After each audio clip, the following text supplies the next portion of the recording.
kulanti wacan dhageystayaal ku soo dhawaada barnaamijkii toddobaadkii Soomaaliland hadaan oo kale ay dhageystayaal kala socotaan radio Hargeysa khadaro barnaamijkeena toddobaadkii Soomaaliland qodobada aynu ku soo qaadanayna waxa kamid ah toddobaadkan waxa magaalada Hargeysa lagu daafuray qalab cusub oo lagu soconayo hirarka isgaarsiinta kaasi oo ay daafurtay wasaaradda isgaarsiinta iyo tiknoolajiyadda ee Soomaaliland waxa kale oo barnaamijkeena toddobaadkii Soomaaliland aynu ku soo qaadanaynaa wasaaradda warfaafinta dhaqanka iyo wacyigelinta jamhuuriyadda Soomaaliland oo daafurtay barnaamijka hab maamuuska qaran ee ciyaaraha hidaha iyo dhaqanka kaasi oo lagu tartansiinayay kooxaha ciyaaraha hidaha iyo dhaqanka barnaamijkaasi oo isla toddobaadkan lagu soo gabagabeeyay magaalada Hargeysa haddii aynu soo qaadano qodobka ugu horeeya ee barnaamijkeena toddobaadkii Soomaaliland wasaaradda isgaarsiinta iyo tiknoolajiyadda ee jamhuuriyadda Soomaaliland ayaa toddobaadkan daafurtay qalabka lagu soconayo hirarka isgaarsiinta waxaana xaflad ballaaran lagu qabtay magaalada Hargeysa khudbada halkaasi laga jeediyay ayaa waxa lagu sheegay faa'iidada qalabkaasi uu yeelanayo dalkan jamhuuriyadda Soomaaliland iyo la socodka taawarada iyo shucaaca ay dadweynuhu inta badan ka cawdaan in taawaradaasi ay soo daayaan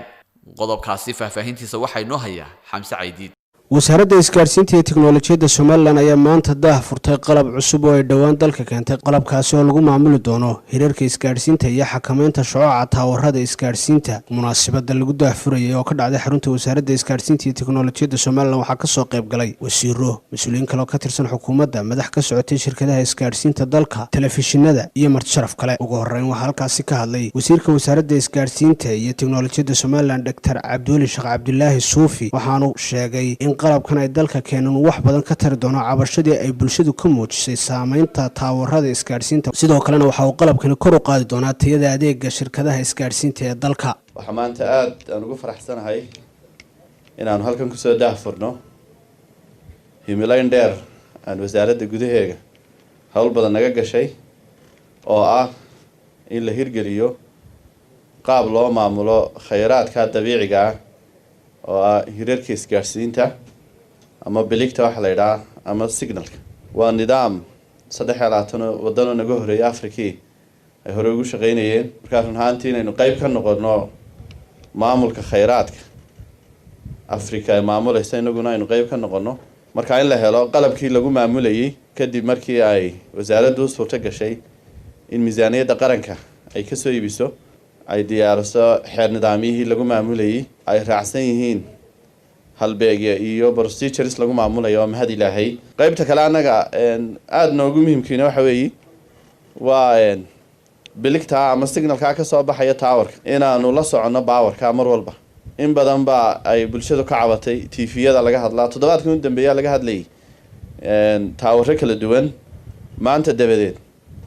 qof intuba ayers ka soo istaago banaan yiraahdo waxa jira dhici mayso halka laga soo cawdo oo qaadayna qalabkan geenayna oo cabirayna hadii cid dalay marka ay dhaafto xadkii loogu tala galay talaaba laga qaaday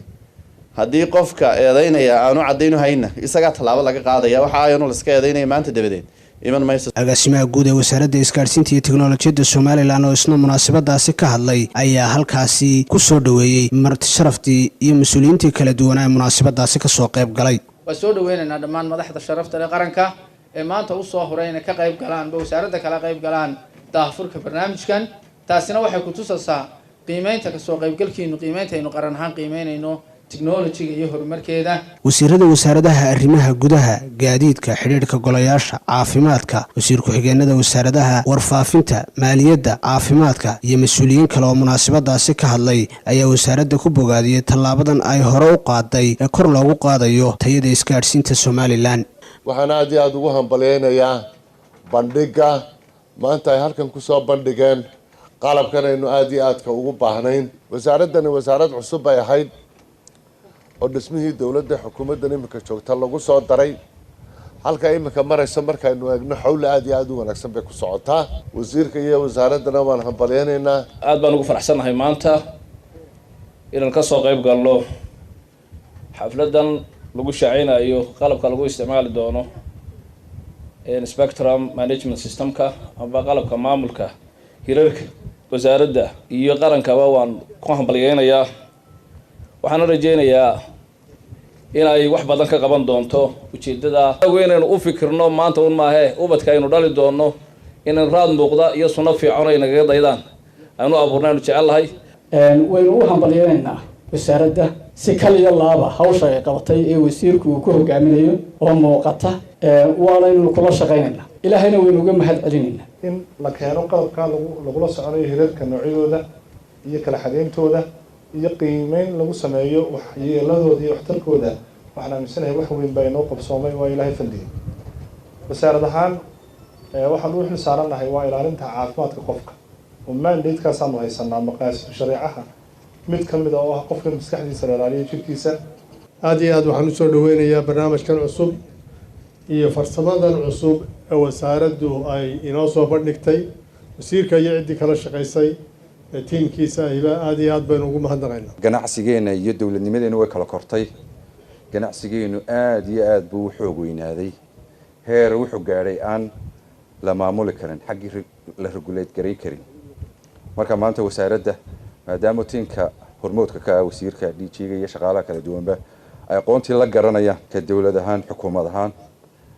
aad iyo aad baan ugu faanaynaa wasaaraddan qalab aynu baahi weyn u qabnay buu ahaa waayo dal ahaan horumarkeenu waxa xiriir toosa la leeyahay horumarka aynu ka sameynay technology-ga dhan walba marka dee technology-gii iyo hirarkiina ma kala maarmayaan ka wasaaradda warfaafin ahaan wasiirka wasaaradda technology-ga aad iyo aad baanu ugu hambalyeynaynaa dadaalada kala duwan ee uu ka sameeyey muddadii uu xilka wasaaradda joogay runtii tiknolojiyaddu xagga caafimaadkana way ka qayb qaadataayoo dee annagaa social distancekii halkaa ka gallay qalabkan maanta aynu daha furaynaa waa qalab muhiimad gaara oo la qaranka runtii annaga dee qayb buu naga soo gaadhaayo qaybta dakhliga annagu haddaan wasaaradda maaliyadda nahay wixii allaaliya wixii dakhli kordhina ee ku saabsan dakhliga runtii qiimo gaara baanu siinaa waa ilaahay xamdigii oo aynu maanta marayno inaynu kala xagno hirarka isgaadhsiinta ee cirka ama hawada waa wax lagu faano marka laga eego halka dalkeenanu ka soo kacay muddo dhoweyd iyo halka aynu marayno mas-uuliyiin ka socday shirkadaha isgaadhsiinta dalka oo iyaguna munaasabadaasi hadalla ka jeediyey ayaa sheegay inay soo dhoweynayaan qalabkan ay wasaaraddu dhowaan dalka keentay wasaaradda iyo shirkadaha wada shaqeyn baa ka dhexaysa waxaa halkan aada looga hadlay shirkadaha in laysu furo oo baa laga hadlay arrintaa iyo wasaarad iyo shirkaduhuba gacantay ku hayaan hawsheeduna way socotay insha allah waana marumay soo gabagabeebi doontaa haddii la haydmo sharcigaan wax ku leenahay kala xadayntanaan wax ku leenahay in wixii cid walba xaq u lahayd ay hesho annagaa diyaar u ah annagaa dadka ugu horeyna wasaaraddu waxay keentay wax shirkaduhu ay tabayeen oo ka maqnaa bay keentay annagaana ugu horeyna dadka ugu horeeya ee ka faa'iidaya noqonayna ma aha wax shirkadaha lagu mataqaanay lagu xakameynayo shirkadaha wax ay mataqaanaa lagaga qabanayo laakiin waa wax shirkadaha u wanaajinaya wixii ay hayeen dhanka kale iyo barnaamijkeena toddobaadka iyo Somaliland khadar oo qodob kale haddii aynu soo qaadano toddobaadkan waxaa lagu daafuray hoolka wasaaradda warfaafinta barnaamij loogu magac daray barnaamijka hab maamuuska qaran ee ciyaaraha hidaha iyo dhaqanka kaasi oo lagu tartansiinayay kooxaha ku ciyaara ciyaaraha hidaha iyo dhaqanka ee Somaliland waxaana ka soo qayb galay kooxo kala duwan oo barnaamijkaasi ku tartamayay isla toddobaadkan ayaa lagu soo gabagabeeyay barnaamijkaasi isla hoolka wasaaradda warfaafinta halkaasi oo shahaadooyin lagu maamuusay kooxihii ku guuleystay tartankaasi haddaba furitaankii barnaamijkaasi khudbadihii laga jeediyey ayaynu barnaamijkan ku soo qaadanaynaaye waxaa inoo hayaa faahfaahinta amuurtaasi cabdiqaadir almis wasiir ku-xigeenka wasaaradda warfaafinta dhaqanka iyo wacyigelinta Somaliland ayaa xarunta wasaaradda ka furay tartan lagu soo xulayo kooxda hab maamuuska qaran ee ciyaaraha hidaha iyo dhaqanka Somaliland waxaana tartankaasi ka soo qayb galay qaar ka mid ah agaasimo waaxeedyada wasaaradda kooxaha tartanka loo qabtay mas-uuliyiin ka tirsan wasaaradda warfaafinta dhaqanka iyo wacyigelinta Somaliland ugu horeyn waxaa halkaasi ka hadlay agaasimaha waaxda wakaaladda wararka Somaliland ee Solna Cumar Maxamed Faarax oo ku hadlayay afka agaasimo waaxeedyada wasaaraddaasi oo isagu hambaliyeeyay waaxda dhaqanka oo iyadu tartankaasi soo qaban qaabisay naadir ku ah dalka oo aan hore uga dhici jirin in waynu arki jirnay iyadoo loo qabto tartanno kooxaha kubadda cagta iyadoo loo qabto heesaaga laakiin ciyaaraha hiddaha iyo dhaqanka ciyaaryahanadii ilaahay ha u naxariistee busiya ka soo baxeen xaliimo iyo oo maanta dib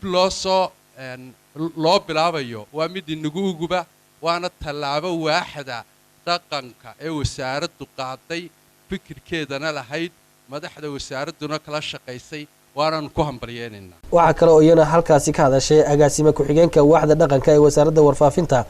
dhaqanka iyo wacyigelinta somalilan Fathiye Axmed Jimcaale oo sheegtay inay waaxdoodu ay tartankaasi soo qabanqaabisay waxaana ay ka warbixisay ujeedada laga leeyahay tartankaasi. Mashkani waxaan ugu talagalnay isagoo ah markii ugu horeysay wasaaradda warfaafintu qabanayso inuu socdo muddo 3 cisho ah ayada oo lagu soo saari doono koox ay yeelan doonto wasaaradda warfaafinta gaar ahaan ama guud ahaanba qarankan jamhuuriyadda Somaliland kooxdaasi oo inamatari doonta hadday noqoto ka qaybgalida ciyaaraha hadday noqoto tababaro loo diro hadday noqoto in kooxdaasi mar walba ay matasho qaranka marka insha Allah kooxda soo baxda waxay noqon doontaa kooxdaasi tartankan waa tartan ballaaran imika waxaa ka qaybgalaya 6 kooxood iyadoo aan ku bilownay 6 kooxood insha Allah laakiin sanadada dambe aanu ballaarin doono waaxda dhaqanku ay ballaarin doonto intan ka ballaaran doono gobolada dalka oo dhan aan ugu talagalnay balaanada dambe inuu gaadho imika 6 kooxood baan ugu talagalnay waxaana ka soo bixi doonta koox insha Allah. gabagabadii waxaa halkaasi ka hadlay wasiir ku-xigeenka wasaaradda warfaafinta dhaqanka iyo wacyigelinta Somaliland Cabdinaasir Cumar Jamac oo faahfaahin ka bixiyay waajibaadka wasaaradda warfaafintu qarankan u hayso waxaana uu xusay in ciyaaraha hidaha iyo dhaqanka ay ka mid yihiin howlaha ay qaranka mas'uulka uga yihiin waxaana uu la dardaarmay kooxaha iyagu ka qayb qaadanaya tartankan lagu soo xulayo kooxda habmaamuuska qaran ee ciyaaraha hidaha iyo dhaqanka Somaliland. tartankani maanta wuxuu ku kooban yahay Hargeysa sida ka muuqata insha Allah mustaqbalka waxaynu ka fikiraynaa inaynu sidaynu markaynu koox qaran soo saareyno macnaheedu ma aha inaynu koox reer Hargeysa soo saareyno maaha laakiin waxa weeye maanta tamarteenu waxayna siinaysaa inaynu 6 kooxood oo reer Hargeysa intaynu tartan siino ka soo saarno koox de qaranka ku ciyaarta oo goobaha maamuuska leh iyo maamuuska leh oo dhan inoo matasha laakiin waxaynu ku dhiiran doonaa inaynu gobolada dalka oo dhan gaarsiino maadaama wasaaraddu ay ku leedahay 6 gobol dalka ba xafiisyo inaynu ka soo xullo dhalinyaro kale oo iyaguna aynu kooxda ku soo kaabno waxaanu higsanaynaa in kooxda qaranka ee habmaamuuska dhaqanku ay noqoto koox dalka oo dhan lagaga soo tartano lagu soo qabto oo halkaa laga soo xulo dad dhalinyaro oo ciyaaryahano ah xagga dhaqanka waxa kale aynu u baahanay marka ciyaaraha dhaqanka laga hadlayo deegaanada kala duwan ee dalka ciyaaro kala duwan baa lagaga ciyaaraa dhaqan ahaan waxaad iminka arkaysaa dad dhalinyaro oo ciyaarihii dhaqanka ee aynu hidaha u lahayn ku ciyaaraya laakiin muusik hip hop iyo loo saaraya iyo waxyaalaha inaan dhaqan ahaan u lahayn waxaanu u baahanay waxa lagu tartamayaa inay noqdaan heesihii dhaqanka aynu lahayn inay noqdaan taa waan ku dardaarmayaa ka maamul ahaan wasiirka iyo aniga iyo agaasimaha gudba diyaar waxaan u nahay inaanu korino taageerno waaxda dhaqanka oo meeqaamkii ay ka lahayd wasaaradda inaynu soo celino iyo qarankaba haddii ilaahay yiraahdo waqti badan idinka qaadi maayo ka xafiisaan diyaar baanu ahay wax kastoo taageero iyo saboorad iga baahataan iyo wax kastoo maamulka sare ee wasiirka ku xidhan inaan isagana kasoo facilitate garayno kasii shaqeyno waxaan idinkula dardaarmayaa un ka guddi ahaan miiska juudiga lagu kala xukumayo dhalinyarada inaydin cadaalad inaydin 6 kooxood ku kala xushaan waxaanan isagana ilaawi karin oo halkanna waa markii labaadan arrimahan oo kale ka qayb galo tababare Faacuul aad iyo aad baan uga mahad celinayaa kaalinta iyo shaqada uu qaranka u hayo. tartankan ayaa waxaa ku tartami doona 5 kooxood oo kooxaha ciyaaraha hidaha iyo dhaqanka oo kuwaas oo kala ah anshax dalmar baan sooyaal culture baan iyo dhaya waxaana kala saari doona guddi gaar ah oo loo xisaaray in ay kala saaraan kooxahaasi waxaana tartankaasi uu socon doona 3 maalmood ee isfooday nagu soo haya. guud ahaan dhegeystayaal barnaamijkii toddobaadkii Soomaaliland intaas ayaan ugu soo gabagabaynaynaa inta barnaamijkan xiga ku kulmi doono nabadgelyo. Somaliland,